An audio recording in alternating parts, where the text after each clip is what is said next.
Hello, friends. Hello, replay viewers.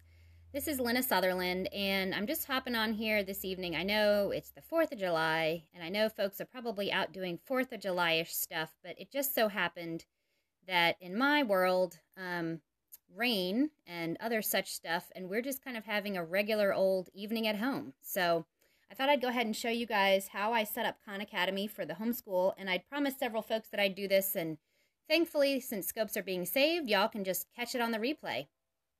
So, let me turn this sound off on my computer so we won't have to deal with notifications from there. I remembered to turn them off on the phone, but I forgot the computer. Okay, so let me flip it around and talk for just a minute, and then I'll show you what I've got on the computer. Okay, so here's the thing. Khan Academy has been a great tool for us to use this year for math. And what I've done, basically, is I really wanted to get away from most of our math time being spent with, oh, thank you for inviting your followers. I didn't really want most of our math time to be spent with mommy explaining instructions for a worksheet, and then mommy checking the worksheets, and then mommy handing them back corrections, and then making the corrections. I really wanted most of our math time to be spent on, doing math, hands-on activities together, doing real-life math, things like that. But, there's this little voice in the back of my head that says, what if I'm missing something? Or what if I'm, what if there's some aspect to a topic that I didn't think about talking about, or that didn't just come up naturally in, like, shopping at the grocery store and making change or whatever. So Khan Academy has been wonderful for that because I did an earlier scope about whether or not Khan Academy could replace your textbooks. And basically, the summary of that scope was, it can't replace your textbook if what you're looking for is like 30 hours of busy work, 5 days a week for, 32 or 36 weeks of school. So it's not going to do that. But if what you need is to be just a quick little kind of mommy's mental safety net to make sure that you're catching what you need to catch, and that, if something comes up they don't understand, at least you're aware of it. And, I know people have all different opinions about whether, it matters what they're supposed to do in 5th grade, and whether you do 5th grade stuff in 5th grade, or whether you just do, things in lumps, like we're going to do a whole bunch of geometry and we're going to do a whole bunch of fractions, or how you address that. But at the very least, Khan Academy will just kind of give you a sense of like what maybe the world in general says kids are supposed to do in that grade, whether they've covered it or not, and you can decide what, how much you care about that or not. But anyway, so that's how we've used Khan Academy. Now, last time what I did was I showed you how I assigned recommended activities to the kids. And so this time I had requests to show how I set up a class. So I'm going to go ahead and do that with you now. And this is just the way that I use it in the homeschool. I don't think it's the way that it's really like set up to be used. So take it for what it's worth. But anyway, these are my tips. Okay, so, excuse me, if you don't already have a Khan Academy account, oh, you know what? I forgot. Last time I flipped this around, excuse me, so that you all could see the screen, the whole screen, wide angle. Yes, Dana, I'm sure you can teach yourself just about anything. You probably don't need this scope at all because it was fairly easy to figure this out. But anyway, okay. So, of course, if you don't already have a Khan Academy account, you're going to want to sign in or create one. But you need an account as a parent, because the parent dashboard is going to allow you to make choices about your students' assignments and things like that. So you definitely want a parent account if you don't already have one. And then,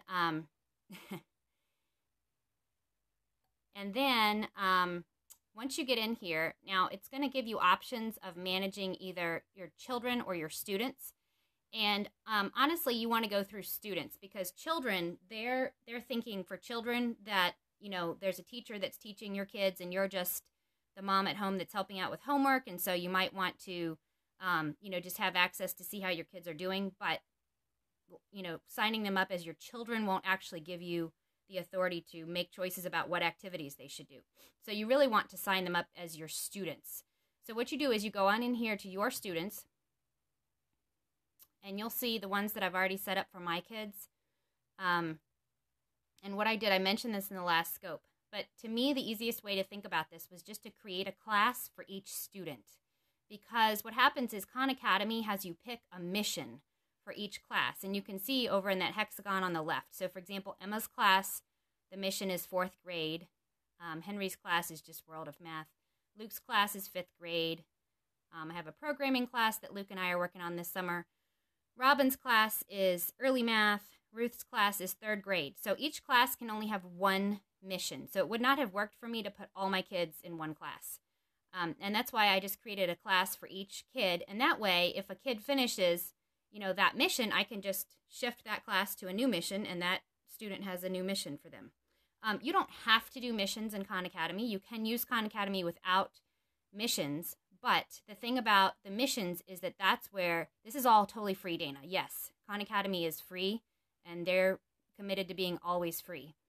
As a matter of fact, they're working on a new U.S. government stuff that they're going to add on right now, and I think they've got a Kickstarter. It's not on Kickstarter, but it's one of those Kickstarter-like websites. Okay, so what you do, it's really simple. You just scroll down here to the bottom of your classes, or if you don't have any yet, obviously it would be right there at the top, but it'll say add a class. So kind of a no-brainer. Just go there, add a class. Okay, and then if you want to, name it, you can name however you want, but if you wanted to name it after your student that you were going to set up in the class, you could just call it Bob's class. Okay, and create the class.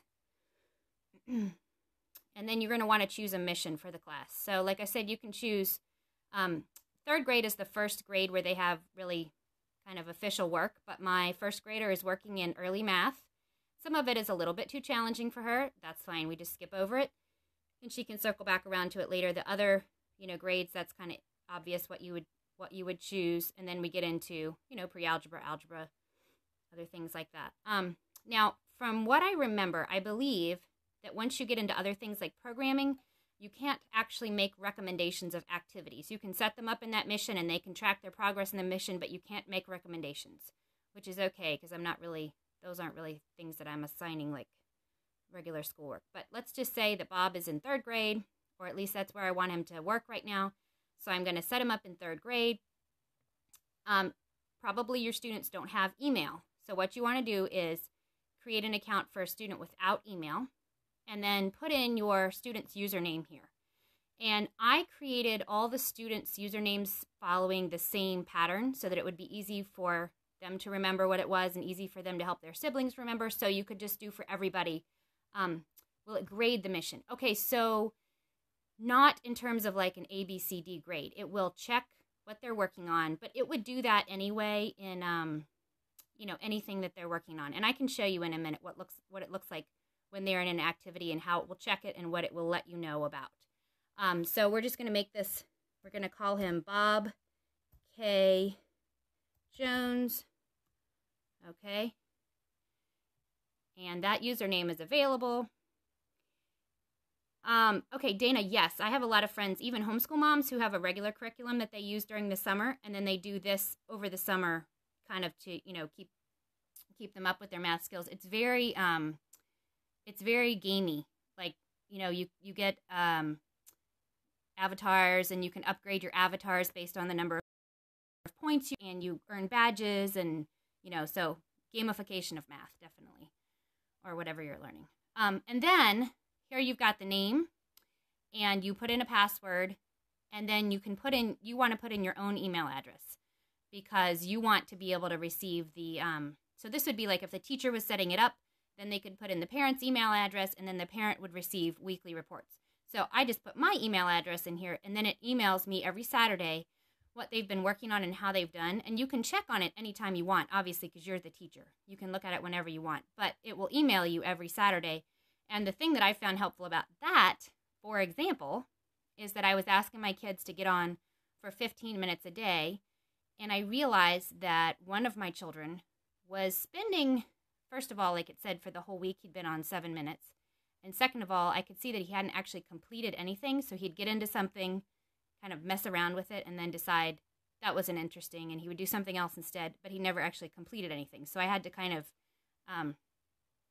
redraw the boundaries on what was considered time well spent on Khan Academy. And so, I mean, it is a little free-flowing. It's not the kind of activity where, like, you're locked down and you can't skip to the next thing. And honestly, I like that. I mean, it means that I'm going to need to be a little more hands-on, but I want them to be able to say, I don't know how to do this. And they can, and I'll show you in a minute what it looks like to reject a recommended activity, which is fine. I really don't want them spinning their wheels on something they don't know how to do. I want them to be able to say, I don't get this and I need help, and then spend their time on their own doing something that they do understand what to do. So I'm not going to actually create this account because I don't have a Bob. So I'm going to cancel that, and I will just delete the class later. But let me go ahead and log in as one of my students, and I will show you what that looks like. And then I will log in as myself and show you what it looks like to do an activity. Okay, so your kids obviously don't have email addresses, so they're just going to use their username and their password. And I will say that I put in exactly the same password for all the kids just so that they could easily remember it. And if they ask me, what's my password, I didn't have to remember, 4 passwords, just one. I haven't had any trouble with anybody logging into each other's account, but anyway. Okay, so when they come in, they're going to see their mission here. And like I said, they could have multiple missions. So my son, for example, has the 5th grade mission, rather, and then he also has the HTML that we're working on together this summer. This is my daughter, Emma. So when they go in, the first thing that they'll see is these activities with the red at the top where it says recommended by Lynna Brooke, which is me. So those are the activities I've recommended, and I've just asked them to go ahead and do the recommended activities during their time and let me know if they're out of recommended activities so that I can add more. And you'll see that at the bottom here, it will give them, it'll just automatically pop up stuff that they can practice. But the reason that I've asked them to stick with the things that I've recommended is because I like to select similar things for everybody to be working on. So like right now as a family, we're working with fractions and we're doing hands-on activities with fractions. So I've recommended fraction activities for everybody. And obviously they're working at different levels with fractions. So my 3rd grader is not comparing fractions and mixed numbers, but this is something that my 4th grader is working on. So at whatever level they are, then they can, still we all can be working on the same topic, but just at different levels of whatever appropriate for that child. Okay, so that's what it looks like when they log in. And then you can see over here the percentage that they've completed of, the darkest blue is like things they've mastered, all the way down to light blue, which is they've just begun practicing it, and gray is they've not started it yet. And there's a mastery challenge, so once they have practiced some activities, they can do the mastery challenge, and it will go through maybe like 1 question per topic. And if they get that 1 question right, that's like the grade. Okay, so, right. So, this is like, this is how they rank how well they've done. 0 skills so you could be practiced, you could be level 1, you could be level 2, you could be mastered. So I'll go in a minute in my account and do an activity, and I'll show you kind of how they check the work as they go. But the mastery challenge, if they do that, then it kind of, it levels them up to mastered if they get things right in the mastery challenge. Okay, so I don't want to do my daughter's math, actually, so I'm going to log in as myself, and I can do the math just the same through my own account. I just have to, I don't have missions. I don't have missions. So I could go into the same 4th grade thing that she's in, but you'll see that it looks a little different for me because I'm not going to have any recommended activities here. So I just go ahead and pick something. So let's say I'm doing equivalent fractions. And the way that it works is you can either get the first 2 right or 5 in a row. So if you get the first 2 right, you're done. And if you don't get the first 2 right, then you need to get 5 in a row right in order to be done with this activity, okay? So what number could replace k below? 1/10 is the same as 10 1/100ths, okay? And I check my answer, and I got it right. And see how a little check mark shows up over here? And the check marks are going to slide over, or the X's are going to slide over as you go. Correct, next question. Here's another question. 1/3 is the same as how many? Well, I think it's the same as 243 ninths. So I'm going to check my answer. Oh, okay, not correct. Please try again. So it doesn't just say not correct and here's a new question, but it asks you to try again. And you also have these options down here. So you can show hints. And if you show hints, it will eventually give you a check mark, but it doesn't, or not a check mark. It won't give you an X, but it won't count it as one of the 5 in a row right. So it's kind of like a good practice problem, but it doesn't count as one of the 5. So you could ask for a hint. And so here's, in this case, they're giving you, a picture that would help you. Show me another hint. Okay, now, if this is thirds, here's ninths. Now think about how many thirds, how many ninths would be the same as 1/3. Okay, now I think I can get it. So that's going to be 3. Check answer. Okay, now I got it right. All right, but see, it didn't change it to a check because I didn't actually get that one right. And then, of course, the best thing that they can do if they're stuck is that they can watch a video. And these videos are fantastic. My sound is off on my computer right now, but you can just see that they're very visual. And Sal Khan, the fellow who founded Khan Academy, is talking while he's demonstrating on the screen the math concept that he's talking about. And he does a really good job of kind of explaining it from several different angles, giving them an idea of, it's not just you multiply this by this and then you divide this and then that's the answer. It's more, so what exactly are we talking about and why does it work and why does it make sense that you do this? And, sometimes my kids will watch the video and they still don't understand. So I don't expect, especially if it was a concept that we haven't, directly addressed for a while, I don't necessarily expect that they would just be able to watch the video and that'd be all that they needed, that they could just totally get it from scratch without any interaction with me. But if it's something that they know how to do and they don't remember it, or what's more likely is they know how to do it, they just don't understand what they're being asked to do, in the program. So they might understand this kind of problem, but they look at it on Khan Academy and they don't recognize the way it's set up, and so they think they don't know how to do it. So then they watch a video and it's like, oh, right, I get that. I remember how to do that. It just looks different than I'm used to seeing it. So Khan Academy is full of great resources. And honestly, before I set this up with my kids as classes and had them use it regularly, we would come on here to watch videos just to help us understand concepts for their math work. So we need to convert decimals to percentages. Well, here's a cool video, and they're all on YouTube, by the way. You can get to all the Khan Academy videos right from YouTube if you want to. So if you just want to go to YouTube and search Khan Academy convert decimals to percentages or something like that, you can see all the videos you want to see on YouTube. Yeah, good question. It goes up through calculus, Dana. So, and even, it might even go farther than that, but definitely it covers everything that you would do, in high school. And beyond. It's got, programming and HTML, and there's tons and tons and tons and tons of stuff on here. My son was on here the other day just watching stuff all about composers and how they compose music and, all kinds of stuff like that. So it's really cool. It's a huge, huge resource. This is, Dana, I don't know how much you know about Khan Academy or Sal Khan, but he's just this guy who had some cousins who lived in another state or something, and they were having trouble understanding their math, and he said, I think I could explain that to them, and I think I could make a YouTube video. Yeah, so Sal Khan just made these YouTube videos to explain math to his cousins, and he put them on YouTube just so that they could see them in another state. And then, of course, other people are watching them and saying, this is fantastic, and I wish there was more, and can you do one on this?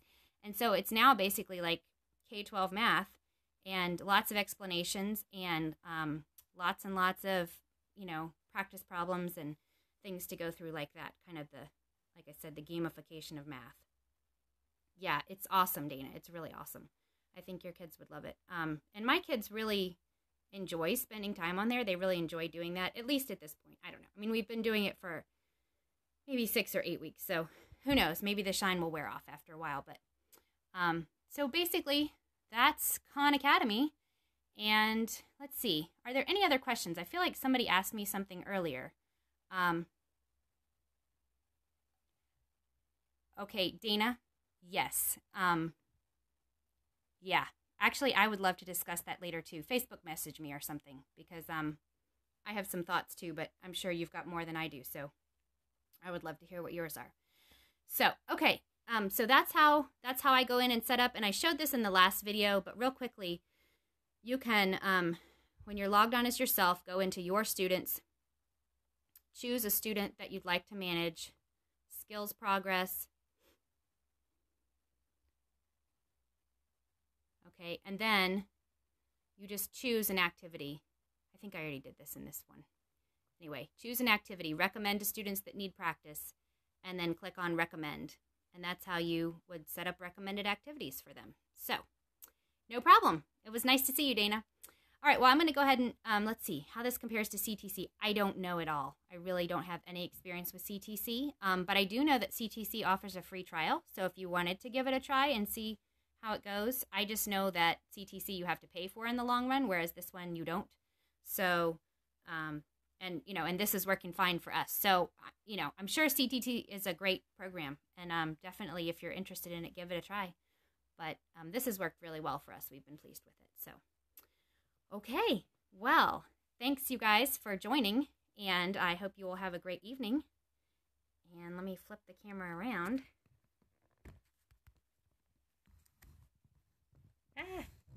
Yeah, thanks for joining me, everybody. So, hope you have a good 4th. No fireworks around here because it's raining, but I hope you'll have more fun where you are. Talk to y'all later.